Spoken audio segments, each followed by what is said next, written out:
जय श्री कृष्ण। राधे राधे। प्यारे भक्तगणों, आज की वीडियो में आप सभी जानेंगे आमल की एकादशी व्रत कब है। जानेंगे इसकी तिथि, मुहूर्त और महत्व। फाल्गुन महीने की शुक्ला पक्ष की एकादशी को आमल की एकादशी के नाम से जाना जाता है। इस एकादशी का हिंदू धर्म में विशेष महत्व माना जाता है। इस दिन भगवान विष्णु के साथ साथ आंवले की पेड़ की पूजा का विधान है। धार्मिक मान्यताओं के अनुसार आंवले की पेड़ की उत्पत्ति भगवान विष्णु के मुख से हुई थी, इसलिए ये पेड़ भगवान विष्णु का प्रिय माना जाता है। कहते हैं आमल की एकादशी पर भगवान विष्णु और आंवले की पेड़ की पूजा करने से व्यक्ति के जीवन के सारे दुख दूर हो जाते हैं। ये आप जानते हैं आमल की एकादशी 2024 की तिथि और मुहूर्त के बारे में। आमल की एकादशी 20 मार्च को मनाई जाएगी।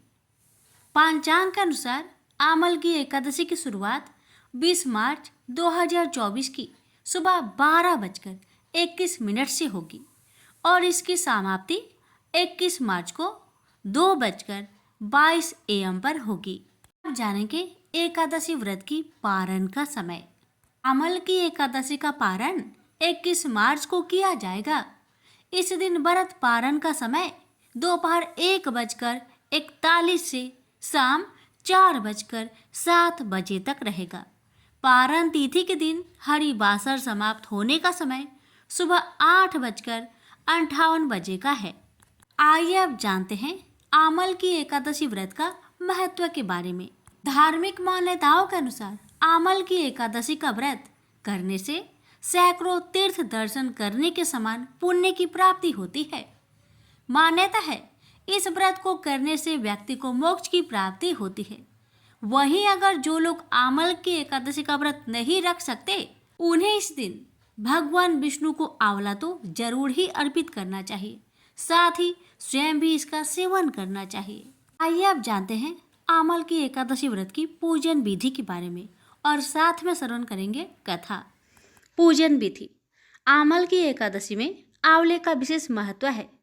इस दिन पूजन से लेकर भोजन तक हर कार्य में आंवले का उपयोग होता है। आमल की एकादशी की पूजा विधि इस प्रकार है। इस दिन सुबह उठकर भगवान विष्णु का ध्यान कर व्रत का संकल्प करना चाहिए। व्रत का संकल्प लेने के बाद स्नान आदि से निवृत्त होकर भगवान विष्णु की पूजा करना चाहिए। घी का दीपक जलाकर विष्णु सहस्त्र नाम का पाठ करें। पूजा के बाद आंवले के वृक्ष के नीचे नवरत्न युक्त कलश स्थापित करना चाहिए। अगर आंवले का वृक्ष उपलब्ध नहीं हो तो आंवले का फल भगवान विष्णु को प्रसाद स्वरूप अर्पित करें। आंवले के वृक्ष का धूप, दीप, चंदन, रोली, पुष्प, अक्षत आदि से पूजन कर उसके नीचे किसी गरीब जरूरतमंद व्यक्ति या ब्राह्मण को भोजन कराना चाहिए। अगले दिन यानी द्वादशी को स्नान कर भगवान विष्णु के पूजन के बाद जरूरतमंद व्यक्ति या ब्राह्मण को कलश, वस्त्र और आंवला आदि दान करना चाहिए। इसके बाद भोजन ग्रहण कर उपवास खोलना चाहिए। आमल की एकादशी को ब्रिज में रंग भरनी एकादशी, श्रीनाथ द्वार में कुंज एकादशी तथा खाटू नगरी में खाटू एकादशी भी कहा जाता है। व्रत का महत्व। धर्मराज युधिष्ठिर बोले, हे जनार्दन, आपने फाल्गुन के कृष्णा पक्ष की विजया एकादशी का सुंदर वर्णन करते हुए सुनाया है। अब आप फाल्गुन माह के शुक्ला पक्ष की एकादशी का क्या नाम है तथा उसकी विधि क्या है, कृपा करके आप मुझे बतलाए। श्री भगवान बोले, हे राजन, फाल्गुन मास के शुक्ला पक्ष की एकादशी का नाम आमल की एकादशी है। इस व्रत के करने से समस्त पाप नष्ट हो जाते हैं तथा इसके प्रभाव से 1000 गौदान का फल प्राप्त होता है। इस व्रत के करने से समस्त पाप नष्ट हो जाते हैं।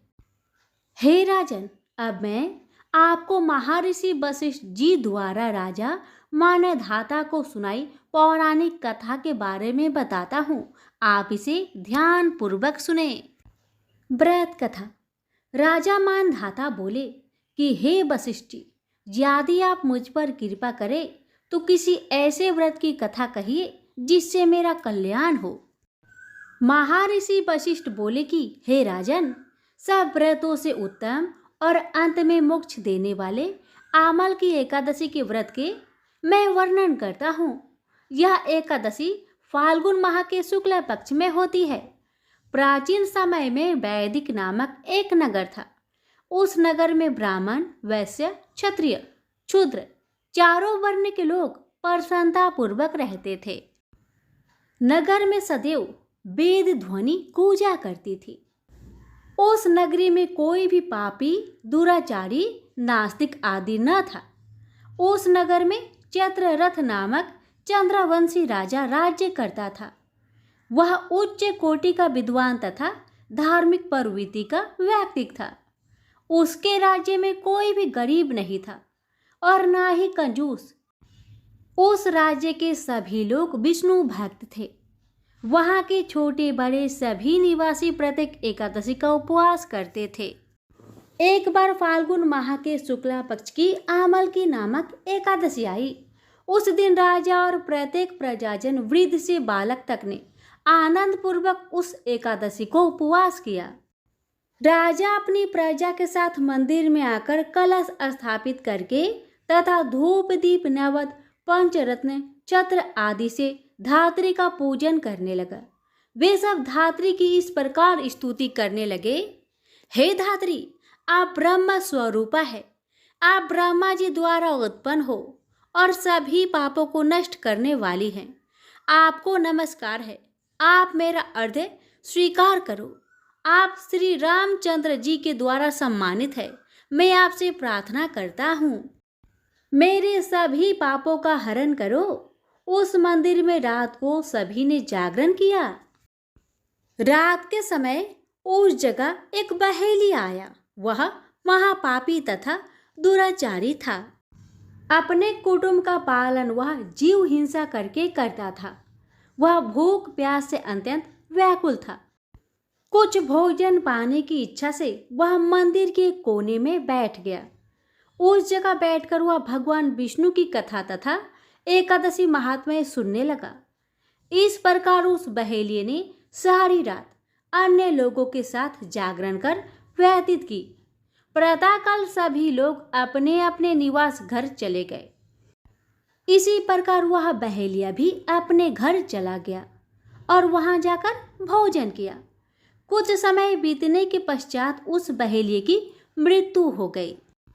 उसने जीव हिंसा की थी। इस कारण हालांकि वह घोर नरक का भागी था, परंतु उस दिन आमल की एकादशी का व्रत तथा जागरण के प्रभाव से उसने राजा विदुरथ के यहाँ जन्म लिया। उसका नाम वसुरथ रखा गया। बड़ा होने पर वह चतुरंगिनी सेना सहित तथा धन्य धान्य से युक्त होकर 10 सहस्त्र ग्रामों का संचालन करने लगा। वह तेज में सूर्य के समान, कांति में चंद्रमा के समान, वीरता में भगवान विष्णु के समान तथा क्षमा में पृथ्वी के समान था। वह अत्यंत धार्मिक, सत्यवादी, कर्मवीर और विष्णु भक्त था। वह प्रजा का समान भाव से पालन करता था। दान देना उसका नित्य कर्म था। एक बार राजा वसुरथ शिकार खेलने के लिए गया। देवयुग से वन में वह रास्ता भटक गया और दिशा का ज्ञान न होने के कारण उसी वन में एक वृक्ष के नीचे सो गया। कुछ समय पश्चात पहाड़ी डाकू वहां आए और राजा को अकेले देखकर मारो मारो चिल्लाते हुए राजा वसुरथ की ओर दौड़े। वह डाकू कहने लगे कि इस दुष्ट राजा ने हमारे माता पिता पुत्र पौत्र आदि समस्त संबंधियों को मारा है तथा देश से निकाल दिया। अब हमें इसे मारकर अपने अपमान का बदला लेना चाहिए। इतना कह वे डाकू राजा को मारने लगे और उस पर अस्त्र शस्त्र का प्रहार करने लगे। उन डाकुओं के अस्त्र शस्त्र राजा के शरीर पर लगते ही नष्ट हो जाते और राजा को पुष्पों के समान प्रतीत होते। कुछ देर बाद प्रभु इच्छा से उन डाकुओं के अस्त्र शस्त्र उन्हीं पर प्रहार करने लगे, जिससे वे सभी मूर्छित हो गए। उसी समय राजा के शरीर से एक दिव्य देवी प्रकट हुई। वह देवी अत्यंत सुंदर थी तथा सुंदर वस्त्रों तथा आभूषणों से अलंकृत थी। उसकी भूख कुरूटी टेढ़ी थी। उसकी आंखों से क्रोध की भीषण लपटें निकल रही थी। उस समय वह काल के समान प्रतीत हो रही थी। उसने देखते ही देखते उन सभी डाकुओं का समूल नाश कर दिया। नींद से जागने पर राजा ने वहां अनेक डाकुओं को मृत देखा। वह सोचने लगा, किसने इन्हें मारा? इस वन में कौन मेरा हितैषी रहता है? राजा बसूरत ऐसा विचार कर ही रहा था कि तभी आकाशवाणी हुई, हे राजन, इस संसार में भगवान विष्णु के अतिरिक्त तेरी रक्षा कौन कर सकता है?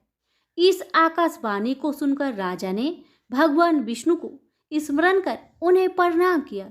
फिर अपने नगर को वापस आ गया और सुखपूर्वक राज्य करने लगा। महर्षि वशिष्ठ ने कहा, हे राजन, यह सब आमल की एकादशी के व्रत का प्रभाव था। जो मनुष्य एक भी आमल की एकादशी का व्रत करता है वह प्रत्येक कार्य में सफल होता है और अंत में वैकुंठ धाम को पाता है। प्रेम से बोलिए लक्ष्मी नारायण की जय।